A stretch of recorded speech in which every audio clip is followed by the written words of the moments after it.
그 다음에 이 서문이요. 일반 그 필리핀 같으면 서문이 뭐 근사하게 폼 잡아요. 필리핀 상호방위조약은. 한국은 그런 게 없어. 서문이 아주 정확해. 너무 절절하고 너무 진정성이 넘쳐요. 서문이 이렇게 나갑니다. 이 조약에 서명하는 한미 양국은 세계 모든 사람들, 모든 정부와 평화스럽게 살기 원하며 태평양 지역에서 평화 구조를 강화하기 원한다는 사실을 확인하며 또한 어떤 잠재적 침략자라 할지라도 감히 한국과 미국이 태평양 지역에서 서로 따로 놀고 있다고 착각하지 못하도록 만들기 위해 양국이 공유하고 있는 무력 침공을 물리치고야 말겠다는 각오를 공개적으로 공식적으로 선언하고자 하기에 또한 향후 태평양 지역에 등장하게 될 보다 포괄적이며 효과적인 역내 안보 시스템에 앞서 한미 양국이 평화와 안보를 지켜내기 위한 양국 합동 방어 노력을 강화하고자 하기에 아래와 같이 합의한다. 그러니까 기본 목적이 뭐냐면 야 너희 소련, 너희 중공, 너희 북한 이거 맺었어. 이제 한미가 서로 이렇게 사이가 떠 있다고 생각해서 감히 한국 침범하려고 생각하지 마. 이거를 확실하게 하기 위한 토대를, 법률적 토대를 만드는 거다 이거예요. 그걸 선언하고. 그런데 그거를 지금 저의 말처럼 소각하게 표현하는 게 아니라 이 문장 자체만 보면 그것만 딱 보세요. 그 당시에 한국이 전 세계에서 제일 비참한 나라였고 그 당시에 미국이 전 세계 미국 외에 다른 모든 나라를 합친 것보다도 힘이 셌는데 그러한 두 나라 사이에 불균형한 그 힘과 그게 전혀 다른 불균형한 그런 두 나라 사이의 조약이라는 느낌이 하나도 안 들잖아요. 이 문장을 딱 보면 거의 다이다이 맘먹어. 다이다이 맘먹고 있죠. 그러면서도 아주 진솔되게 그 목적을 밝히고 있잖아요. 이게 아마 저기 우남 이승만의 작품일 겁니다. 구구절절히 다 봤다 그러거든요. 예. 그 다음에 이제 침공당하면은 자동방으로 개입해서 싸운다 이거예요. 이게 이제 3조인데 한국은 우리가 쉽게 생각할 수 있어. 근데 미국에 대해서는 딱 뭐라고 하냐면은 결국은 미국이 예를 들면 어디 플로리다가 침공당했다. 우리는 안 해. 거긴 갈 힘도 없고. 태평양 쪽에 미국 영토가 침공당하면 우리가 간다 이거. 예를 들어서 괌이 침공당한다. 하와이가 침공당한다. 알루션 열도가 침공당한다. 알래스카가 침공당한다. 캘리포니아 같은 미국 서부 해안이 침공당한다. 푸에르토리코가 침공당한다. 그럼 한국군이 간다. 굉장히 평등해요. 서로 권리와 의무가. 태평양 지역에 있어 한미 양국 중 일방이 현재 시점 실효 지배하고 있는 영토 혹은 타방에 의해 일방이 법적으로 실효 지배하고 있다라고 인정되는 영토에 대한 침공이 발생할 경우 타방은 이 침공이 자기 자신의 평화와 안보에 대한 직접적 위협이라고 간주한다. 이 양국 공유 위협에 대해 타방은 즉 침략당하지 않은 국가는 자신의 헌법이 규정한 절차에 따라 자기 자신에 대한 침공처럼 대응한다. 그러니까 한국 침공당하면 미국이 자동으로 개입하는 거고 미국 침공당하면 태평양 쪽에 미국 영토가 침공당하면 한국이 자동으로 개입하는 거다. 당당해요. 둘이 다이다이 맘먹어. 참 멋있는. 그 다음에 한국은 미군 기지를 제공해야만 하고 미군은 주둔해야만 한다. 그렇게 돼요. 이게 이제 4조입니다. 한국에게는 기지 제공의 의무가 있고 미국에게는 주둔의 의무가 있다. 이거를 어떻게 되냐면 대한민국은 자국 영토 안에 미국이 육해 공군을 주둔시킬 권리를 미국에게 부여하며 미국은 이를 수용한다. 이 2, 3, 4조가 답니다. 다고요. 1조는 앞에 모두고요. 서문이 아주 좋았고 1조는 그냥 형식적인 모두고 2, 3, 4조가 다고 그 다음에 5조, 6조까지 짧아요. 가는데 별거 없어요. 그 다음엔. 참 대단한 그런 그 짧으면서도 엄청나게 그 평등하고 좋은 건데 이게 이제 여기에 대해서 아직 주목되지 않은 거 제가 최초로 이게 아마 세계에서 제가 처음으로 규명하는 것 같은데 이게 이제 한미 상호 방위 조약을 뭐 인터넷에서 잘못 다운을 받으면 지금까지 앞에 나와 있는 조문만 돼 있는데 이 조문이 중요하지만 뒤에 미 상원에서 붙여놓은 단서가 있어요. 근데 그걸 보면 참 재밌어. 그 문제의식이 뭐냐면 미 상원의 문제의식이 야, 한국은 코앞에 중공, 소련 있고 괴뢰 집단인 북한이 있잖아. 그 중공, 소련, 북한이 도발하면 지금 이 한미 상호방위 조약에 하면 미국은 자동으로 전쟁에 휘말리게 되잖아. 아이고, 오케이. 그것까지 뭐 어쩔 수 없다 그래. 그런데 그렇다면 거기에 보면 영토가 침공된다. 영토가 침공된다. 이때 영토라는 게 뭐야? 그리고 침공된다라는 게 뭐야? 왜냐면 지금 한국의 헌법에 하면은 북한도 영토고 지금 휴전 상태니까 법률적으로는 지금도 침공 중이잖아. 그런 문제의식이 있는 거예요. 그래서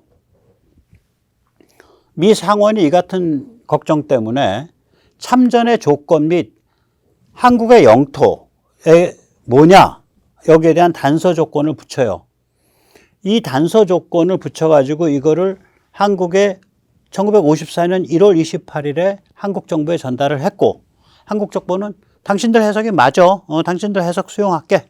라는 뜻을 1954년 제가 잘못 썼습니다. 2월 1일에 미국에 보냅니다. 그래서 거기에 보면 그 단서 조건 그 뒤에 나온 게 뭐냐면 미국은 communicate the text of the understanding to the Republic of Korea in a note of January 28th, 1954, acknowledged by the Republic of Korea in a note of February 1st, 1954. 그러니까 미국은 이 조약을 이렇게 해석하는 게 맞냐? 미 상원이 라고 1월 28일에 한국 측에 물었고 한국 측은 그게 맞다 라고 2월 1일 날 답을 했다. 그래서 이 양쪽에 이렇게 왔다 갔다 한 그런 내용은 이 조약의 그 선포가 있었던 1954년 11월 17일에는 이거를 이렇게 해석해야 된다라는 요 단서가 붙어 있다. 그럼 이제 그 당시에 상원이 물었던 이 조약의 특히 영토와 침공이라는 게 뭐냐에 관한 해석이 어떤 단서로 되어 있나 그거 잠깐 살펴보겠습니다. 우리 상원은 다음 조건 아래에서 이 조약이 비조약에 비준했음을 명백히 한다.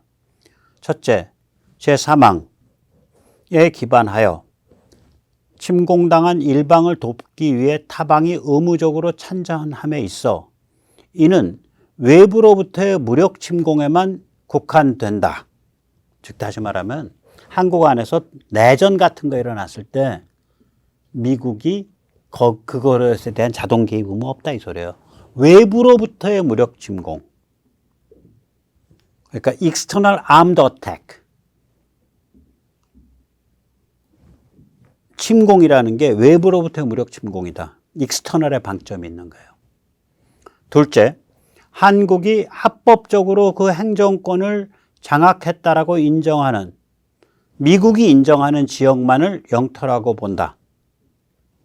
다시 말하자면 북한은 여기에서 규정하는 북한이 실효 지배하고 있는 데는 이 한미 상호방위 조약이 의미하는 영토에 포함되지 않는다라는 거예요.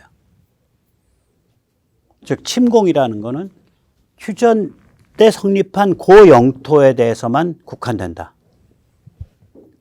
얼마나 겁이 나면 너무나 당연한 걸 단서로 붙여놨다고요. 이게 얼마나 겁이 나면 이랬겠어요. 이게 무슨 얘기냐. 지금 나토가 왜 우크라 늦게 받으려 그래? 저거 잘못 받아놨다가는 세계대전으로 확 번져서 끌려 들어가거든. 미국도 그렇잖아. 말이 쉽지. 나토랑 우크라랑 그래서 우크라 받아놨어. 그래서 우크라가 침공당했어. 그럼 나토군이 가서 싸워야 돼. 오케이, 나토군 10만 명 갔어. 그럼 미군이 그 중에 몇 명이야? 8만 명이네. 최일선에 나간 사람으로 치면 누가? 100% 다 미군이네. 나머지는 다 후방 지원이네. 그렇게 되는 거예요. 그러니까 독박 쓴다고. 그래서 이거 무슨 뭐 나약한 나토 뭐 가입 초청 날짜도 못 박지 않아 이러고서 지금 연합뉴스 TV, 그 연합뉴스뿐만 아니라 국내에서 그렇게 씹는데 언론들이. 오케이? 당신이 총 들고 가서 싸워봐. 이거는 자동방어로 개입하게 되는 거거든. 이제 한미 상호방위 조약이나 나토 그 아티클 5조 같은 거, 한미 상해 방어 조약의 3조 같은 거는 자동방 개입이 된단 말이에요. 근데 이거 엊그제까지 전쟁한 나라야, 미국 입장에서 보면. 기세가 등등해. 소련, 중공, 북한. 전쟁 언제 또 터질지 모르겠어. 너무 겁나는 거예요. 그러니까 미 상원이 나서가지고 야, 영토라는 건 뭐냐? 침공이라는 건 뭐냐? 이러고서 지금 돌이켜보면 너무 당연한 걸 이렇게 애달게 다시 묻고 있는 거고, 그 물었던 게 그 조약의 뒤에 단서로 붙어 있습니다, 아래. 자, 이걸 백모가 제가 보기엔 세계 최초로 짚어낸 것 같아요. 그래서 이런 것들에서 그 조약의 특성이 보이는 거예요. 그리고 우리 선배 세대가 특히 우남 이승만의 리더십 아래 얼마나 엄청난 일을 해냈구나. 지금 우크라가 나토에 가입하냐 마냐가, 나토가 우크라 받아주냐 마냐가 마치 우크라 앞에 놓인 에베레스트 산 절벽 같은 거라면은, 8,000m짜리 절벽이라면 1953년 대한민국 앞에 놓인 한미 군사동맹이란 절벽은 하늘 끝까지 간 거다. 그건 8,000m가 아니다. 그건 8,000km, 8만 km 올라간 거다. 하늘 위로. 80만 km. 그 얘기입니다. 그래서 참 이게 대단한 동맹이죠. 이게 대단한 동맹이라는 거 특히 이제 그 일본과 이제 그 보면 그냥 100% 알아요. 1951년 제가 일본과의 미국 일본 안보 조약 첫 번째 버전 굉장히 처량합니다. 이거는 샌프란시스코 강화 조약과 쌍둥이입니다. 샌프란시스코 강화 조약이 그러니까 1951년 9월 8일 샌프란시스코에서 맺어집니다. 그래서 발효는 52년부터 되는데, 샌프란시스코 강화 조약, 그러니까 Peace Treaty, The Treaty of Peace라고 불러요, 그냥. 근데 이게 샌프란시스코에서 맺어졌어요. 이거는 일본과 연합군 사이에 맺어진 거예요. 그럼 그 강화 조약 이전에는 어떤 상태냐? 일본은 메가더 사령부에 의한 점령지죠. 메가더 HQ에 의한. 그래서 이제 일본을 나라로, 일단 명색을 나라로 만들어줘야 돼. 그래서 강화조약을 51년에 맺고 52년부터 일본이 명색이 나라가 된 거예요. 그런데 이 강화조약을 맺으면서 강화조약 안에 그 일본이 무력을 못 가지게 해놨거든. 샌프란시스코 강화조약 안에. 그러니까 강화조약 안에 일본이 무력을 못 가지게 해놨으니까 이제 그것을 보완하기 위해서 쌍둥이로 미일 안보조약이 맺어진 거예요. 조약의 그 서문에 보면 그 사정이 쫙 나와요. 서문에 그래요. 일본이 요청해서 미군이 주둔한다. 일본의 무력은 앞으로 점점 더 강해지긴 할 텐데 순수 방어 목적 이상이 돼서는 안 된다. 읽어드릴게요. 오늘 1951년 9월 8일 샌프란시스코에서 연합국과 일본 사이에 강화조약이 체결됐다. 이에 따라 일본은 자기 방어 능력을 행사할 수단을 상실했다. 그런데 아직도 세계 곳곳에는 군국주의가 남아있기에 여러 위험이 존재한다. 그러므로 일본은 샌프란시스코 강화조약과 동조하여 안보조약을 맺기 원한다. 이 조약에 따라 미국이 일본에 주둔한다. 주일 미군은 일정 수준 이상을 유지한다. 일본은 점진적으로 자신을 방어하기 위한 무력을 갖추어 간다. 그러나 그 무력이 공격적인 것이 되지 않도록 해야 한다. 또한 순수한 방어적 목적으로만 사용하기 위한 무력이 돼야 한다. 이게 서문이에요. 서문을 제가 약간 요약한 거예요. 그러니까 점령국과 점령지 사이에 거예요. 그 다음에 이제 1조를 딱 보면, 네. 재밌는 게 뭐냐면, 일본을 위한 게 아니야. 항상 극동이 먼저 강조돼요. 파리스트가. 거기다가 폭동이 나면 미군이 출동해서 진압한다라는 구절이 있어요. 1조에. 극동 지역의 국제 평화와 안보를 위해, 또한 외부로부터의 무력 침공에 대한 일본의 안보를 위해 미국은 육해 공군을 일본에 주둔시킨다. 중간에 이제 생략하고요. 일본의 안보를 위해 일본 정부의 요청이 있는 경우 주일 미군이 긴급 출동하여 일본 안의 외부 세력이 선동 개입한 대규모 폭동 및 소요를 진압한다. 완전히 점령군과 점령지 사이의 그런 안보 조약이에요. 처량하죠? 네, 처량합니다.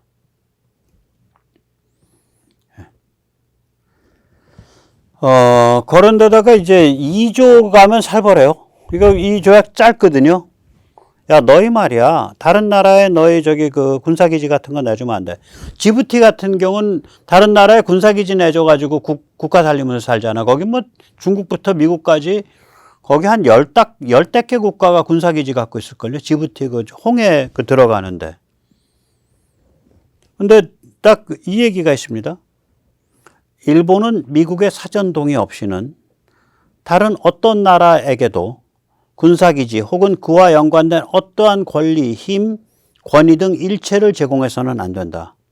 또한 육해공 어느 분야에 관해서도 병영 혹은 병력 운영의 권리를 제공해서는 안 된다. 영구적 군사기지가 아니더라도 잠깐 기항해서 병력 운영하고 이건 미국 동의 없으면 안 된다. 지금 51년에 그렇게 바꿔놓은 거예요. 그러니까 나라가 아니문이다 이거죠. 일본 너희는 나라가 아니야. 군사 이런 데 있어서는 전혀 나라가 아니야. 그 소리예요. 이거 51년 거는. 일본이 이제 커져 가니까 그리고 이제 일본이 어느 정도 이제 그 평화주의적 전통의 뿌리를 박으니까 이제 그 1차 안보 조약을 2차 안보 조약으로 바꾸죠. 일본 좌파는 그게 1960년 일입니다. 그때 이제 일본 좌파는 2차 안보 조약으로 바꾸는 것 자체를 반대해요. 아예 안보 조약을 없애자! 그렇게 주장을 합니다. 그게 유명한 일본 좌파의 안보 투쟁입니다. 일본 발음으로는 안포라고 읽는 것 같아요. 안보 투쟁입니다. 안보 투쟁. 그래서 1960년 이제 제2차 일본 안보 조약은 좀 좋아집니다. 그래서 이제 여기서 4조를 보면 이거죠. 일본의 안보 혹은 극동 지역의 평화 안보가 위협받을 때 미국과 일본은 수시로 협의한다. 협의가 나와요. 그런데 이 구절이 뭐를 의미하냐면 주일 미군이 일본의 방위를 위해서가 아니라 일본 바깥의 다른 나라의 충돌을 위해서 주일 미군이 출동하고 그것이 운용되기 위한 목적으로 주일 미군 기지가 사용되잖아요. 그런 일이 발생할 때 일본과 사전 협의 내지는 사실상 합의해야 된다라는 게 이 4조에서 도출되는 거예요. 일본 힘이 강해질수록. 이 4조에서. 또 여기에 관해서도 국내에서 아직 누구도 하지 않았던 얘기를 오늘 또 제가 몇 가지 드릴게요. 이 4조랑 관계돼서 기억하십시오. 4조입니다. 주일 미군의 또 주일 미군 기지의 이 일본 외 지역 분쟁에 관한 활용, 출동, 운영에 관한 겁니다. 그 다음에 제가 아까 말씀드렸잖아요. 이 미일 안보 조약은 한미 상호방위 조약과 달리 권리와 의무가 평등하지 않아요. 그러니까 5조를 보면 일본이 위험해질 때 미군이 막는다는 나와 있어. 그런데 미국이 위험해질 때 일본이 출동한다 그 얘기는 없어요. 그러니까 너희는 우리랑 평등할 자격이 못 돼라고 얘기하고 있는 거예요. 사실은. 이거를 이제 해석을 하면 이렇습니다. 5조를. 일본이 시류 지배하는 영토에 존재하는 일본 자신 혹은 미군에 대한 무력 침공은 미국에 대한 침공으로 간주하며 미국은 미국의 헌법 절차에 따라 대응한다. 그러니까 일본 안에 여기저기 중요한 데에 미군 기지가 많으니까 어떤 외부 세력이 일본을 침공하거나 그러니까 공격하거나 혹은 일본 내 미군 기지를 공격을 하면 이건 미국 본토에 대한 공격과 다름없이 간주해서 미국이 주어 팬다. 딱 거기까지만 나와 있지. 미국의 뭐 괌이나 하와이나 알류샨이나 알래스카나 미국 서부 해안이나 태평양 지역 권역에 있는 미국 영토가 침공됐을 때 일본이 도우러 간다 이 얘기는 없어요. 그러니까 전혀 평등한 조약이 아니에요. 평등하려면 우리도 떳떳해야 되잖아. 우린 떳떳하다고 한미상호방위 조약은. 우리가 정말 거지 같았을 때도 그래 너희가 우리 막아주면 우리도 너희가 너희가 그 위험 당하면 우리가 뭐 옆에 뭐 가서 몸빵으로 뭐 저기 뭐야 그 보초라도 쓸게 막 그래서 죽어 나가 줄게. 그런 의지로 쓴 거예요 그게. 그래야 당당한 거거든. 이런 당당한 그 조약이 없어요. 한미상호방위 조약 같은 경우. 전 세계에서 미국 빼고 다른 모든 지구상의 나라의 힘을 합친 것보다 더 강한 힘을 갖고 있었던 미국과 전 세계에서 가장 비참한 나라였던 한국 사이에 상호 방위를 해주는데 그 문서의 쭉 그 구조가 완벽한 권리와 의무의 평등성을 갖고 있다고요. 얼마나 당당해요. 참 자랑스럽습니다.